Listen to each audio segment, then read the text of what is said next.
Hello students, good morning students. So today we are going to start our first chapter number first, crop production and management. Before I write this chapter on a whiteboard, first questions comes in our mind, what is related to this chapter? First, how the crop is produced. ठीक है, crops को किस तरीके से produce किया जाता है and how it has to be manage, और किस तरीके से इसको मैनेज किया जाता है। ठीक है, तो इस चैप्टर के अंदर हमें बच्चों दो चीज़ों के बारे में जानकारी लेनी है। सबसे पहली चीज़ हमें ये जाननी है कि क्रॉप्स को प्रोड्यूस कैसे किया जाता है। सेकेंड थिंग कि क्रॉप्स को जब हम प्रोड्यूस करते हैं तो हमें किन किन चीज़ों को मैनेज करना होता है, कौन कौन से प्रैक्टिसेस करने होते हैं, किन किन चीज़ों को हमें, कौन कौन से स्टेप्स को फॉलो करके हमें क्रॉप्स को प्रोड्यूस करना होता है। और क्रॉप्स जब प्रोड्यूस हो जाते हैं, क्रॉप्स से जब हमें प्रोडक्ट मिल जाते हैं तो उन प्रोडक्ट्स को किस तरीके से मैनेज किया जाता है। ठीक है, तो हमें कुल मिलाकर इस चैप्टर को पढ़ के हमें दो चीज़ों के बारे में कंप्लीट इंफॉर्मेशन ले लेनी है कि क्रॉप को प्रोड्यूस कैसे किया जाए और बाद में उसको मैनेज कैसे किया जाए, उसके मैनेजमेंट को भी हम देखेंगे। ठीक है, so before I start crop production and management, सबसे पहले हम बात करते हैं और लिविंग ऑर्गेनिजम्स की बेसिक नीड्स के बारे में। जितने भी लिविंग ऑर्गेनिजम्स होते हैं, प्लांट्स, एनिमल्स, ह्यूमन बींग्स, ठीक है, जितने भी लिविंग ऑर्गेनिजम्स हैं उन सब की कौन कौन सी बेसिक नेसेसिटीज़ होती हैं। बेसिक नेसेसिटीज़ में कुछ बहुत ही इम्पॉर्टेंट बेसिक नेसेसिटीज़ होती हैं जो अगर हमारे लाइफ में ना हो तो हमारी लाइफ जो है वो चल नहीं पाएगी। ठीक है, हम सर्वाइव नहीं कर पाएंगे। लाइक एयर, हवा के बिना हम और आप सर्वाइव नहीं कर सकते, लिविंग ऑर्गेनिज्म सर्वाइव नहीं कर सकते। वाटर, पानी, पानी के बिना भी कोई भी लिविंग ऑर्गेनिज्म सर्वाइव नहीं कर सकता।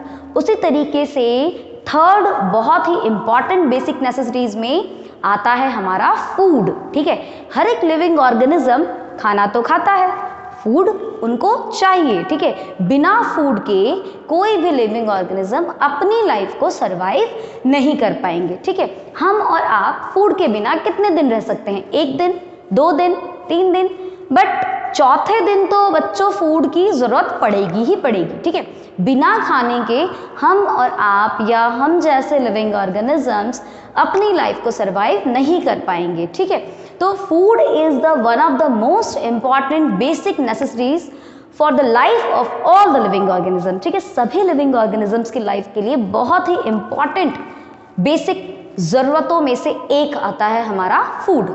ठीक है, अब देखिए फूड आखिरकार हमें क्या देता है, फूड से हमें क्या मिलता है जिसके वजह से हमारी लाइफ चलती है। देखिए, फूड प्रोवाइड्स अस एनर्जी। ठीक है, फूड से हमें क्या मिलती है? एनर्जी मिलती है। ठीक है, और उसी एनर्जी का इस्तेमाल करके हम और आप अपने लाइफ में होने वाले सारे बेसिक फंक्शंस, बॉडी के फंक्शंस, जिसको हम कहते हैं लाइफ प्रोसेस, हमारे लाइफ को चलाने के लिए हमारी बॉडी में बहुत सारे प्रोसेस होते हैं, बहुत सारे फंक्शंस होते हैं, और उन सभी फंक्शंस को रन करने के लिए एनर्जी चाहिए। ठीक है, अब एक कार है, अब एक कार को चलाने के लिए पेट्रोल की ज़रूरत होती है ना। ठीक है, अब बिना पेट्रोल कार कैसे चलेगी? क्योंकि पेट्रोल ही वो फ्यूल है जो उसे एनर्जी देगा। उसी तरीके से हमारी बॉडी में भी एनर्जी की बहुत ज़रूरत है, क्योंकि जब तक एनर्जी नहीं होगी तब तक हमारी बॉडी के फंक्शंस परफॉर्म नहीं होंगे। ठीक है, हमारी बॉडी जो है वो अपने जो बेसिक फंक्शंस होते हैं वो परफॉर्म नहीं कर पाएंगे, क्योंकि उन सभी को परफॉर्म करने के लिए हमारी बॉडी को एनर्जी की ज़रूरत है। तो एनर्जी जो कि हमें किससे मिलता है? फूड से। ठीक है, तो फूड हमारे लिए एक फ्यूल के जैसा वर्क करता है। जैसे कार में पेट्रोल का काम है, वो उसको एनर्जी देता है, उसी तरीके से हमारी बॉडी में भी जो फूड है वो एक फ्यूल के जैसे वर्क करता है। ठीक है, क्लियर है? अब देखिए, जो फूड है वो इम्पॉर्टेंट है हमारे लिए, क्योंकि फूड से ही हमारी बॉडी की ग्रोथ होती है, फूड से ही हमारी बॉडी की डेवलपमेंट होती है।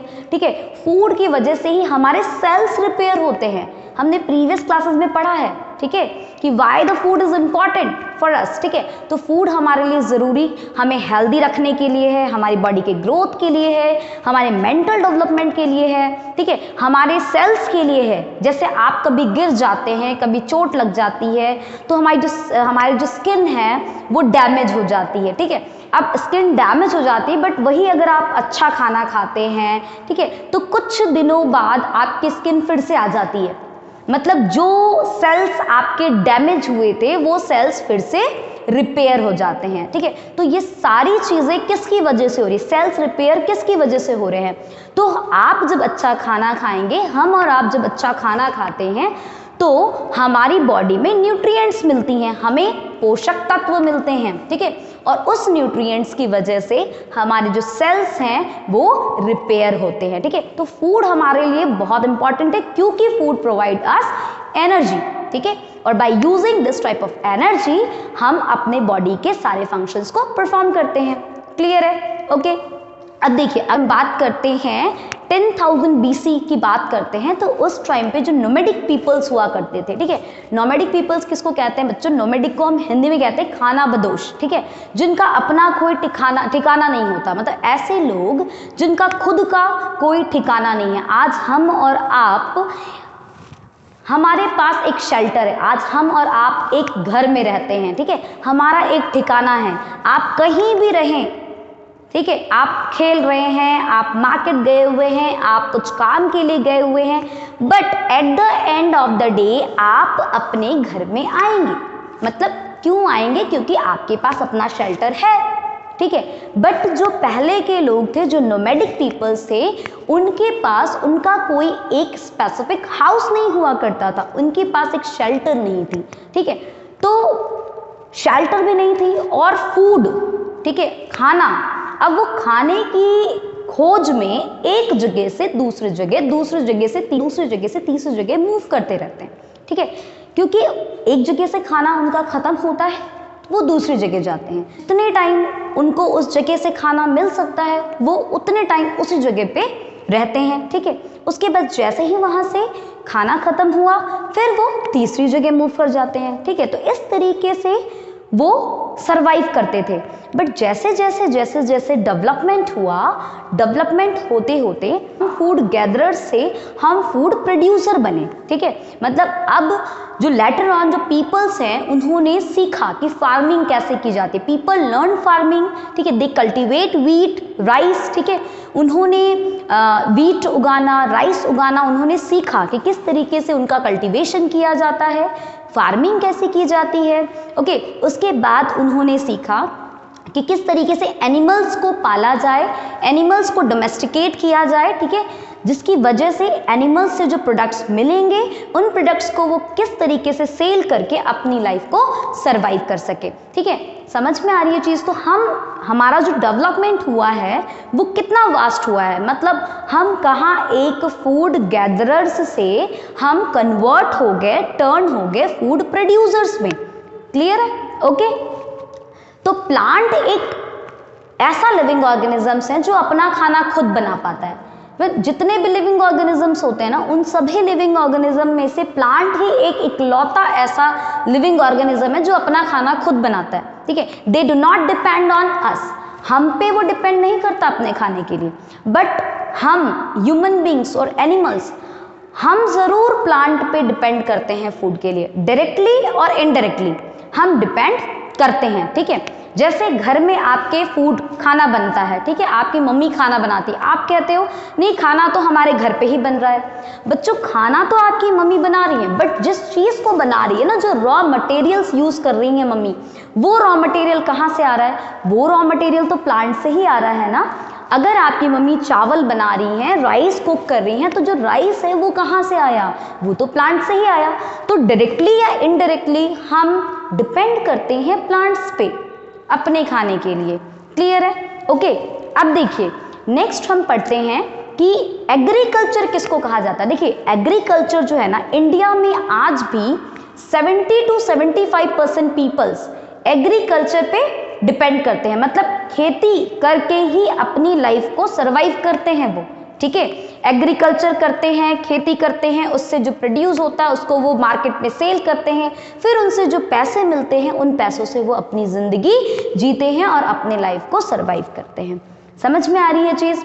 तो एग्रीकल्चर आज भी 70% जो इंडियन पीपल्स हैं वो एग्रीकल्चर पे डिपेंड करते हैं अपनी सर्वाइबिलिटी के लिए। Okay, so what is agriculture? Agriculture होता क्या है बच्चों? तो एग्रीकल्चर एक अप्लाइड साइंस है जो कि डील करता है, किससे डील करता है? मास production of crops of plants and animals useful to the human beings। ठीक है, देखिए एग्रीकल्चर को डिफाइन कैसे करेंगे। Agriculture is an applied science that deal with the mass production of crops, plants and animals useful to the human beings. मतलब agriculture जो है, mass production का मतलब क्या होता है बच्चों? मास प्रोडक्शन का मतलब होता है कि कोई भी चीज लार्ज स्केल पे जब प्रोड्यूस होती है ना, तो उसको कहते हैं मास प्रोडक्शन। तो एग्रीकल्चर उस मास production of crops, of plant and animals, उसी से डील करता है। मतलब जो भी प्लांट और एनिमल से जो भी प्रोडक्ट्स मिल रहे हैं, लार्ज क्वांटिटी में जो प्रोडक्ट्स मिल रहे हैं, ठीक है, उसी से डील करता है हमारा एग्रीकल्चर। ठीक है, तो एग्रीकल्चर का मतलब समझ में आया। कई बच्चे क्या होते हैं, एग्रीकल्चर वर्ड को सुनते ही उनके दिमाग में सिर्फ आता है कि केवल प्लांट्स, मतलब जो प्लांट्स जो प्रोड्यूस कर रहा है ना, उसी को एग्रीकल्चर कहेंगे। बेटा एनिमल्स से भी तो बहुत सारे प्रोडक्ट्स मिलते हैं, एनिमल्स से भी तो लार्ज प्रोडक्शंस होते हैं, मास प्रोडक्शन किए जाते हैं, एनिमल्स की भी रेयरिंग की जाती है, एनिमल्स को भी कल्चर किया जाता है। ठीक है, लाइक अगर हम बात करते हैं एनिमल्स की रेयरिंग में, हम किन किन एनिमल्स की रेयरिंग करते हैं? जैसे हम क्या कहते हैं, पोल्ट्री फार्मिंग। ठीक है, तो पोल्ट्री फार्मिंग का मतलब क्या होता है बच्चों? पोल्ट्री फार्मिंग का मतलब होता है मुर्गी, इसको हिंदी में कहते हैं मुर्गी पालन। ठीक है, तो मुर्गियों को पालते हैं, लार्ज स्केल पे पालते हैं, उससे प्रोडक्ट मिलता है। क्या मिलता है उनसे? एग। ठीक है, अब वो जो प्रोडक्ट मिला वो हमें मांस, भाई बहुत ज़्यादा मुर्गियों को आपने पाली है, ठीक है, तो आपको एग भी बहुत ज़्यादा मिलेंगे, लार्ज स्केल में मिलेंगे, और फिर उस एग को आप मार्केट में सेल कर सकते हैं। और जब आप उसको मार्केट में सेल करोगे, उसके बाद मार्केट से उसको कंज्यूम करेंगे कौन?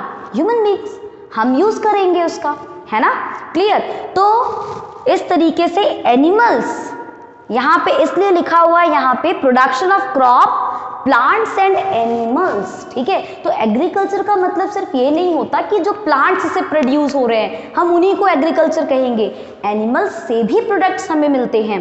मिल्क किससे मिलता है? एनिमल से मिलता है। ठीक है, मिल्क से ही बहुत सारी चीजें बनाई जाती है, कर्ड, चीज, घी। ठीक है, तो ये सारी चीजें क्या हैं? एनिमल से ही तो मिल रहा है। ठीक है, तो वहीं अगर हम बात करते हैं फिश, अगर हम फिश की रेयरिंग करते हैं, मछलियों को पालते हैं, तो बेटा फिश की रेयरिंग क्या कहलाती है? फिश की रेयरिंग कहलाती है पीसी कल्चर। कौन सा कल्चर? PC culture. ठीक है, उसके बाद अगर हम थर्ड कल्चर की बात करें, यहाँ जो लिख रखा है सेरीकल्चर। सेरीकल्चर किसे कहते हैं? तो सेरीकल्चर के अंदर हम सिल्क वॉर्म को कल्चर्ड करते हैं, मतलब सिल्क वॉर्म की रेयरिंग करते हैं, और सिल्क वॉर्म से हमें क्या मिलता है? सिल्क मिलता है। और सिल्क का यूज हम कहाँ करते हैं? क्लोथ्स में, कपड़ों में। ठीक है, तो किस तरीके से हमें प्रोडक्ट्स एनिमल्स से मिलते हैं, प्लांट्स से मिलते हैं, दोनों के जो प्रोडक्ट्स मिलते हैं, ठीक है, उन प्रोडक्ट्स, एनिमल से मिलने वाला प्रोडक्ट और प्लांट से मिलने वाला प्रोडक्ट्स, वो दोनों ही हमारे ह्यूमन बींग्स के लिए, हम सबके लिए बहुत इंपॉर्टेंट है। ठीक है, और इन्हीं चीज़ों से डील करता है एग्रीकल्चर।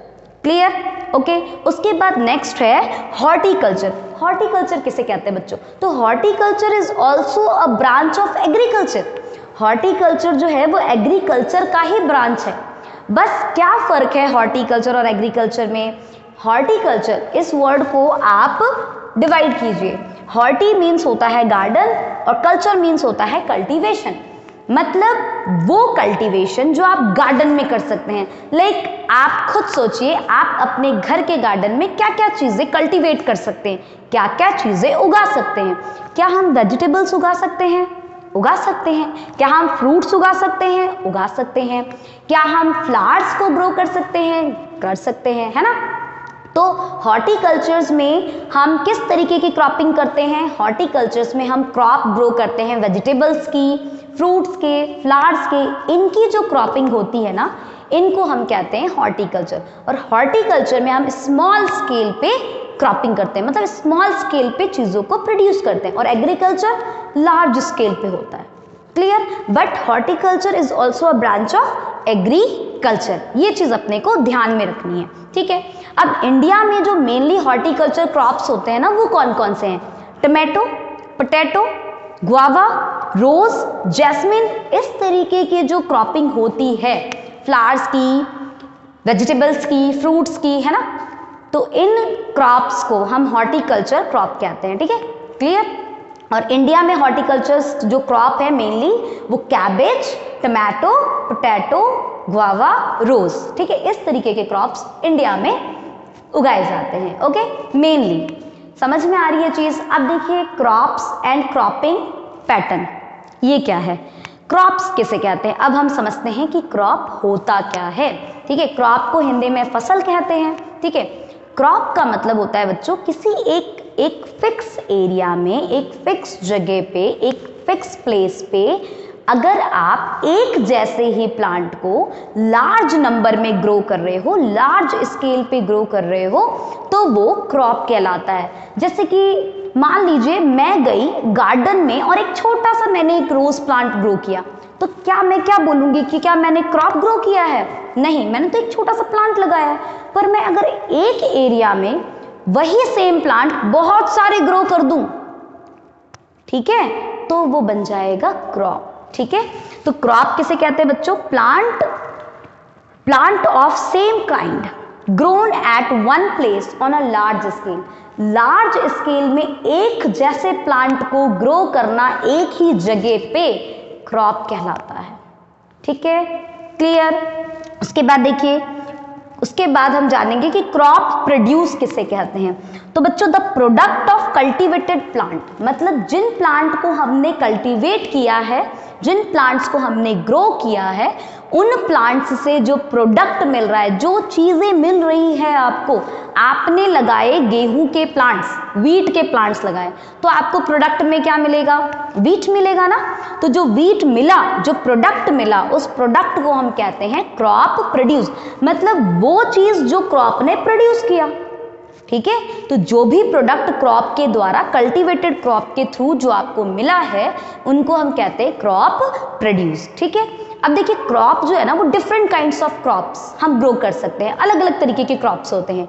आप सीरियल्स ग्रो कर सकते हैं। ठीक है, सीरियल्स में क्या आ जाते हैं? एग्जाम्पल वीट एक सीरियल है, अनाज। ठीक है, वीट, राइस, मेज, ये सब सीरियल्स हैं, तो ये एक तरीके का अलग क्रॉप है। अगर हम बात करें पल्सेस भी एक क्रॉप है ना, पल्सेस भी it is a type of crop. ठीक है, ये भी हमारे क्रॉप का टाइप है। अब पल्सेस में क्या क्या आ जाएंगे? मूंग, मसूर, ठीक है, ग्राम्स, पी, इस तरीके की चीजें। ओके, वहीं अगर हम बात करें वेजिटेबल्स की, तो वेजिटेबल्स में, ठीक है, तो वेजिटेबल्स की क्रॉपिंग की जा सकती है, पल्सेस की क्रॉपिंग की जा सकती है, सीरियल्स की क्रॉपिंग की जा सकती है, फ्रूट्स की क्रॉपिंग की जा सकती है, फ्रूट की क्रॉपिंग की जा सकती है। देन उसके बाद हम मेडिसिनल प्लांट्स की भी क्रॉपिंग कर सकते हैं। मेडिसिनल प्लांट की क्रॉपिंग का मतलब क्या है?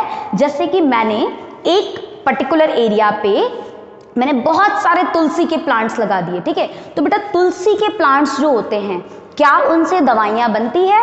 बनती है। ठीक है, तो जब हमने बहुत सारे तुलसी के प्लांट एक ही जगह पे ग्रो कर दिए, तो मैं किस तरीके की क्रॉपिंग कर रही हूं? मैं एक मेडिसिनल क्रॉप्स को मैंने ग्रो किया।